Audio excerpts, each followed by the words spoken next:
Jesucristo, el Verbo viviente, es el único medio de salvación.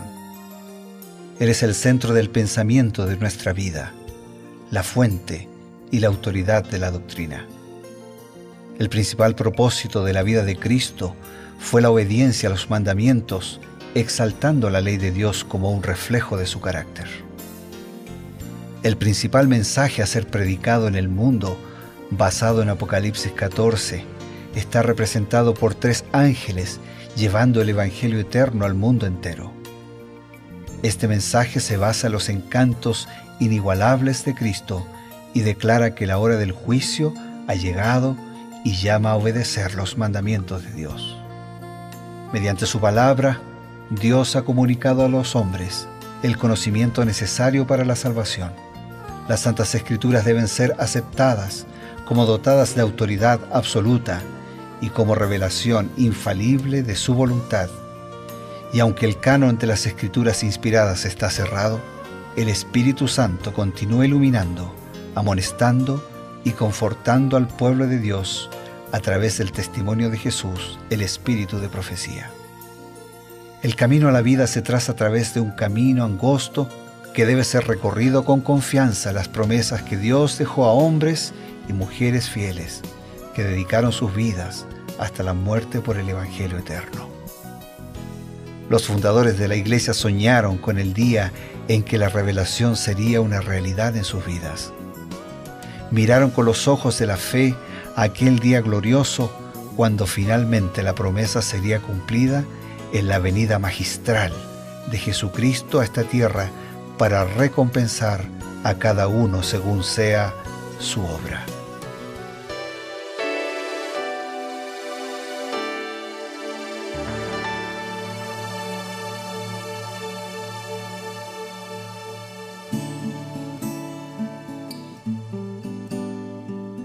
Queridos amigos, estamos en Reavivados por su palabra, en este momento en la sección Creed en sus profetas. Nos encontramos con el pastor Bruno Razo, que es líder de la Iglesia Adventista en la región de Sudamérica. Pastor Bruno, siempre es una alegría estar con usted. Y bueno, para profundizar lo que dice el Espíritu de Profecía en respecto a todo lo que tiene que ver con la palabra de Dios. Gracias, Pastor Ever. Siempre es un gusto poder estar juntos y, como mencionas, continuar profundizando nuestro estudio y la aplicación del mensaje de la Biblia a nuestra vida. Pues bien, pastor, ¿qué le parece? Habían algunas preguntas, muchas veces me he preguntado yo mismo, ¿los magos pudieron imitar algunas de las señales? Por ejemplo, pudieron imitar que sus varas se convirtieron en serpientes, como la de Moisés, y también pudieron imitar convertir el agua en sangre. Y esta plaga, la plaga de las ranas, también pudieron producirla mediante sus encantamientos. Sin embargo, no pudieron quitar las ranas. Ellos podían hacer, pero no podían quitar los resultados de sus hechicerías. ¿Por qué sería esto? ¿O qué explicación tenemos al respecto? Bueno, hoy nos estamos deteniendo en Éxodo capítulo 8. Como mencionas, el tema de las plagas. Y yo quiero leer una declaración del Espíritu de Profecía de Elena de White, que, como ya hemos dicho, es como un telescopio que al mirar al cielo no agrega estrellas. Lo que nos permite es ver mejor las estrellas. Exactamente. Entonces, el Espíritu de Profecía, los escritos de Elena de White, inspirados por Dios, nos llevan a la Biblia a profundizarla, a interpretar su contenido y aplicarlo a nuestra vida. Y la declaración de Patriarcas y Profetas dice así: el Señor pudo haber convertido a las ranas en polvo en un momento, pero no lo hizo. No fuese que una vez eliminadas, el rey y su pueblo dijeran que había sido el resultado de hechicerías y encantamientos como los que hacían los magos. Cuando las ranas murieron, fueron juntadas en montones. Con esto el rey y todo Egipto tuvieron una evidencia que su vana filosofía no podía contradecir. Vieron que esto no era obra de magia, sino un castigo enviado por el Dios del cielo. Esto significa que ellos ahora tenían una evidencia clara que sus encantamientos en realidad no tenían un poder superior al poder del Creador. Totalmente, así es. Sus encantamientos, magia, hechicerías y todo lo que pudieran hacer no podía de ninguna manera ocupar el lugar del Dios creador. Entonces, la plaga era una acción de juicio de Dios frente a la maldad y al pecado de aquel tiempo y de aquel pueblo. Y la acción de Dios siempre es clara, siempre es contundente. Por eso el Señor actuó de esta manera, no solo para juzgar y condenar lo que estaba mal, sino también para dar evidencia de su autoridad, de su poder y de su existencia, en contraste de las magias y de los dioses que no eran simplemente supuestos. Justamente porque ellos quisieron continuar imitando, por ejemplo, las señales, pero parece que allí el Señor dijo, bueno, hasta aquí podrán imitar estas señales. Pero a partir de allí, después de las ranas, vemos que la plaga de los piojos, la plaga que sigue, no pudieron imitarla, ¿no? La plaga de los piojos, las moscas y las que siguieron, ellos ya no pudieron realizarlas. ¿Cuál sería el propósito de Dios detrás de todo esto? La declaración del Espíritu de Profecía dice así, tomada del libro Historia de la Redención. Los magos no pudieron producir piojos. El Señor no permitió ni siquiera que lograran una apariencia para su propia vista y la de los egipcios de que podían producir la plaga de piojos. Quería que Faraón no tuviera la menor excusa para justificar su incredulidad. Obligó incluso a los mismos magos a declarar, dedo de Dios es este. ¿Qué le parece? O sea que Dios actúa soberanamente. Juzga condenando el mal y el pecado, pero previamente hace llamados y da oportunidad al arrepentimiento y a un cambio de conducta.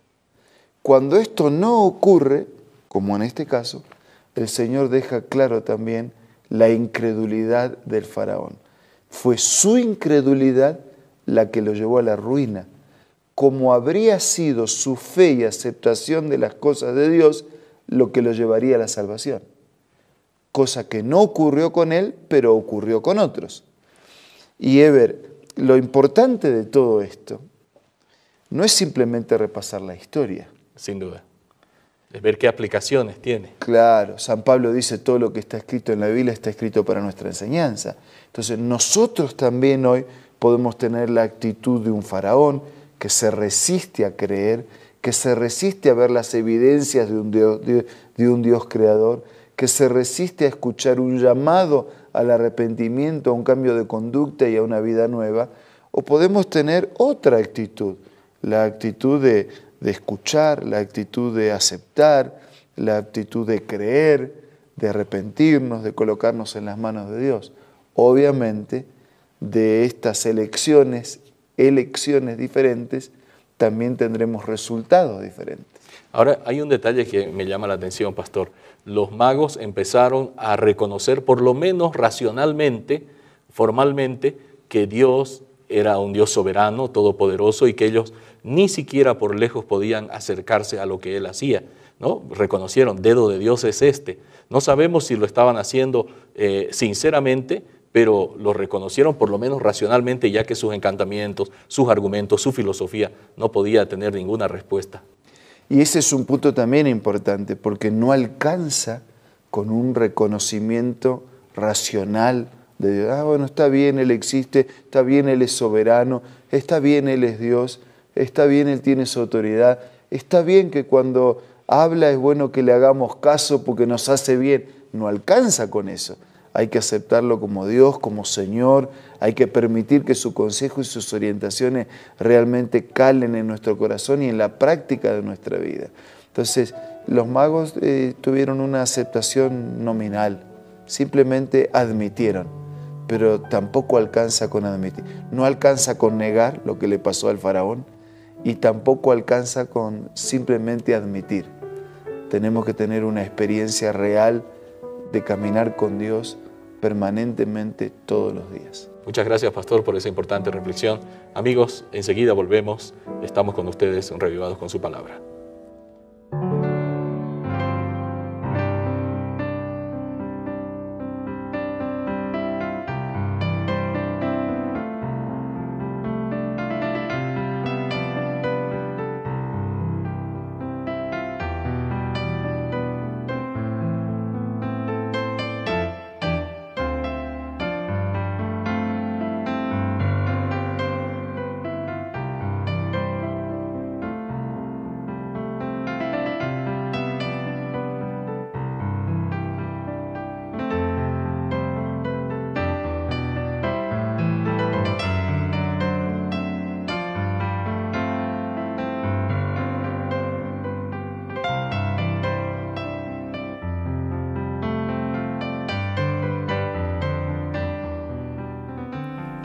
¿Qué tal? Acompáñame a seguir leyendo otra cita inspiradora de los escritos de Elena G. de White. Y al transcurrir los años de la eternidad, ofrecerán más ricas y gloriosas revelaciones de Dios y de Cristo. Así como el conocimiento es progresivo, también el amor, la reverencia y la felicidad aumentarán. Cuanto más aprendan los hombres acerca de Dios, más admirarán su carácter. Y a todo lo creado que está en el cielo y sobre la tierra, y debajo de la tierra, y en el mar y en todas las cosas que en ellos hay, oí decir: al que está sentado en el trono y al Cordero, sea la alabanza, la honra, la gloria y el poder por los siglos de los siglos. Apocalipsis 5:13. El pecado y los pecadores no existen más. Todo el universo de Dios está purificado. El gran conflicto ha terminado para siempre. ¡Qué linda promesa! Esa cita tú la puedes encontrar en este libro maravilloso que se titula La historia de la redención. Un libro escrito por Elena G. de White y que es un libro maravilloso que no puedes perder la oportunidad de no tenerlo en tu biblioteca personal. Así que te invito a que lo puedas adquirir. Ingresa a la página www.aces.com.ar o visita una iglesia adventista del séptimo día y adquiere este material. También puedes hacerlo descargando la aplicación Elena G. de White del App Store o del Play Store.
Queremos dar gracias a Dios porque tenemos las evidencias suficientes para poder reconocer que el único Dios creador es quien sostiene la vida y es quien es el dueño de la historia.